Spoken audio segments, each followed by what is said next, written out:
What's up everybody, Coach Mills here, coming at you with a brand new video. And there are mistakes that we talk about in all of our videos, whether it's crosshair placement, refragging, or whatever the case may be. These are mistakes that everyone makes, but at some point they start to iron them out. That being said, there are some mistakes that even good players make, even some of the best players make. So we're going to be breaking down 7 insane mistakes even good players make in this video. But go to GameLeap.com right now for a special 50% off sale on the one stop for all you need in order to climb the ranks of Valorant with ease, with in-depth VOD reviews, advanced tips and tricks, and much more. Do yourself a favor, go check it out in the links down below. But without further ado, let's jump into the video. Now, kicking it off right off the bat with one of the biggest mistakes that players are making all over the place. Even some good players sometimes make this mistake, and it's taking unnecessary gunfights. Sometimes players are really feeling themselves, or they want to push players because they're confident, and all of a sudden they are up 2v1, and it should be an unlosable scenario because they have the spike down and it's 2v1, but instead they push out, get headshotted, and then they leave their like 1 HP second guy alone, and they actually end up losing because of it.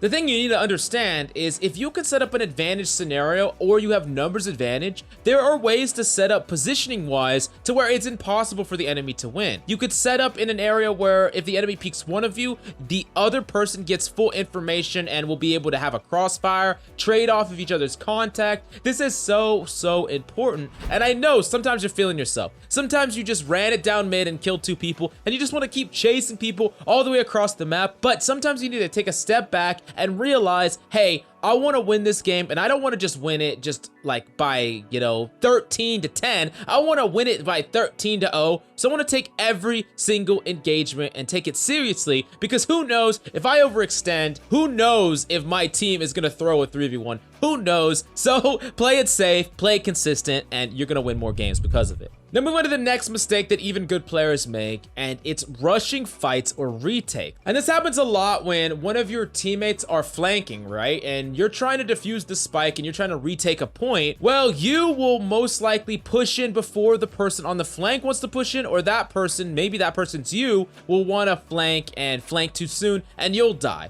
The important thing that you need to understand is, yes, when you're together, it's obvious, hey, we're all going in, but when you're apart, you still need to engage the point at the same time. Use the pressure, use the information at the same point, and make it so that enemies that reveal themselves are less safe and submit themselves to your other allies. It is extremely important that the timing of a retake is on point, so don't feel like you have to rush it right away, unless of course the spike is like beeping like crazy and you know that you don't have that much time. Otherwise, you should make sure that you're timing it right and being on the same page with your allies. Now moving on to the third big mistake that even good players are making, and this is being overly aggressive when they have an advantage. How many times have right off the bat you've gotten like 2 kills as a team and you're like, oh yeah, we have numbers advantage now, and then all of a sudden 2 players get picked off? This happens all the time, no matter what rank you are. Even in pro play this happens, and that's because when people get kills, they feel like, hey, we got kills, let's push forward, let's use that momentum. But you gotta remember that the second that you're getting kills and that you gave up your information, that is when you're most vulnerable. Sometimes it's better to get those 2 kills, lock it in the bag, have everyone reload, everyone regroup, and play in default for a little bit,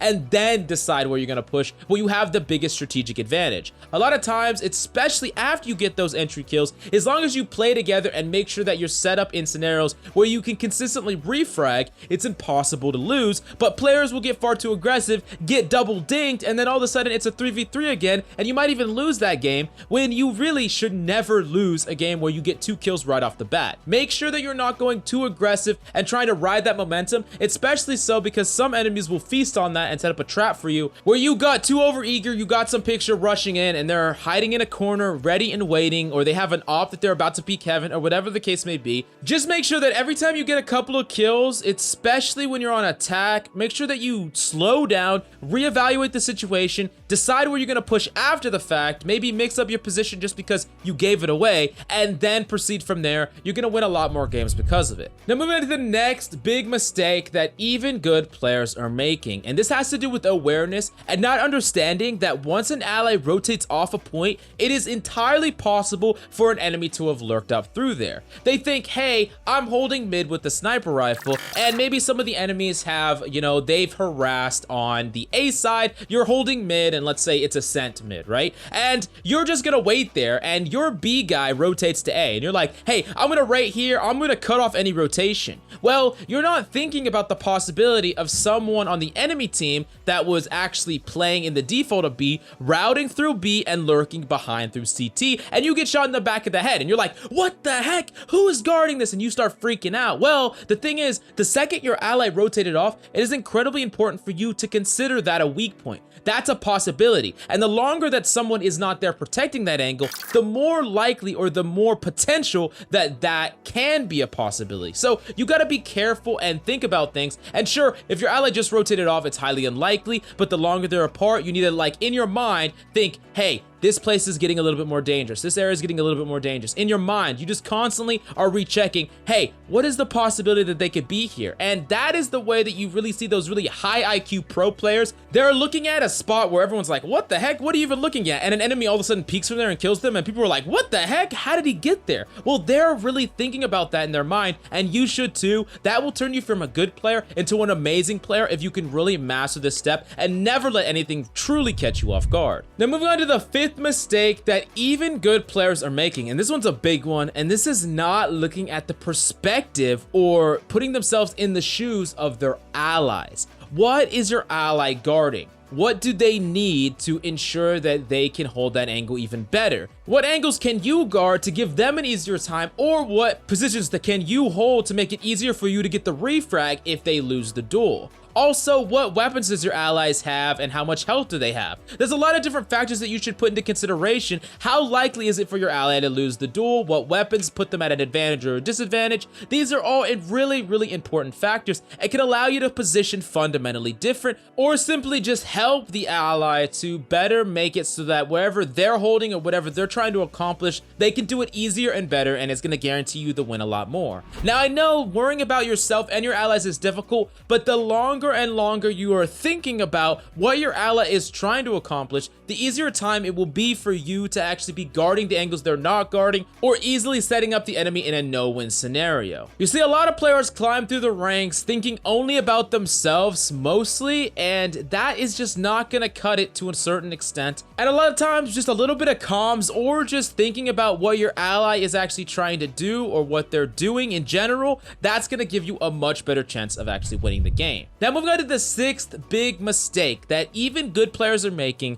and it's being overly stingy with their ultimates. Now, I know no one wants to waste their ultimate, right? Wasting your ultimate can be absolutely like one of the worst things that you can do typically, especially if you're like 5v1, you don't want to just be popping ultimates left and right. That's a huge waste, and you never want to be doing that. However, what can happen so fast, especially when you start to climb the ladder, is out of nowhere you can have an advantage and it can turn on a dime. Like, take that example we talked about before where you're 5 people, you get 2 picks and it's a 3v5. Well, if you would have Cypher ulted one of the bodies, you could have instantly rotated, planted down, and almost guaranteed that win. But let's say you don't invest the ultimate. Let's say you say, hey, this game's already in the bag, and then 2 of your teammates get picked, and if you would have just invested, you would have not only saved their lives, but made it exponentially more likely that you would have won the round. You see, ultimates matter immensely, but I guarantee that no amount of ultimates is worth a round or the lives of your allies. And unless a round is like absolutely unwinnable for the enemy team, typically you should be investing. And sometimes it's even worth investing if you can use it to make sure that none of your allies die. Using an ultimate and saving the guns and lives of 2 of your teammates while denying the enemy 2 ult points could be so invaluable. So make sure that you're not hyper stingy with your ultimates. And yes, there are times and places for sandbagging them, but the majority of the time, players are just using them far too infrequently, and it's costing them the game. Now moving on to the last, but certainly not least, tip or mistake that even good players are making, and it's not saving enough.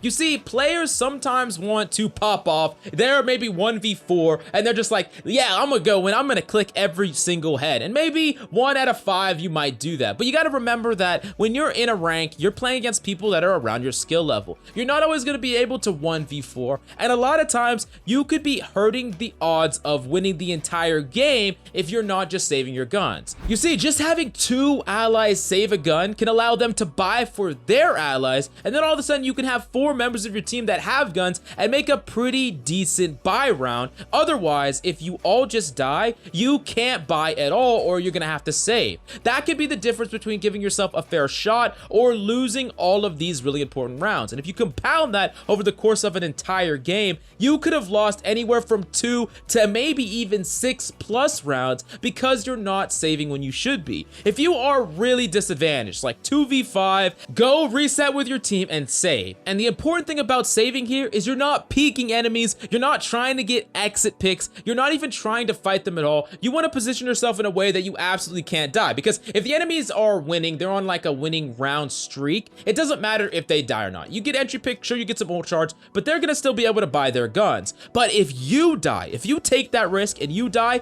now all of a sudden you can't buy for enough teammates, y'all don't have guns, and now you have to make a save round instead of a round that you could have legitimately had armor and an AR. And that is just really bad over the course of a game. It can snowball the opposition and it can cost you tons of rounds, with those rounds really being the difference in winning all these close games that could have easily climbed you to the next rank. But speaking of climbing, the GameLeap.com website is the best place if you want to climb the ranks with ease. We got in-depth Radiant tier VOD reviews, advanced tips and tricks, positioning, mechanical guides, and much more. Do yourself a favor, go check it out in the links down below. But that's all we got for you today. Thanks so much for coming by. I'm Coach Mills, and of course, until next time,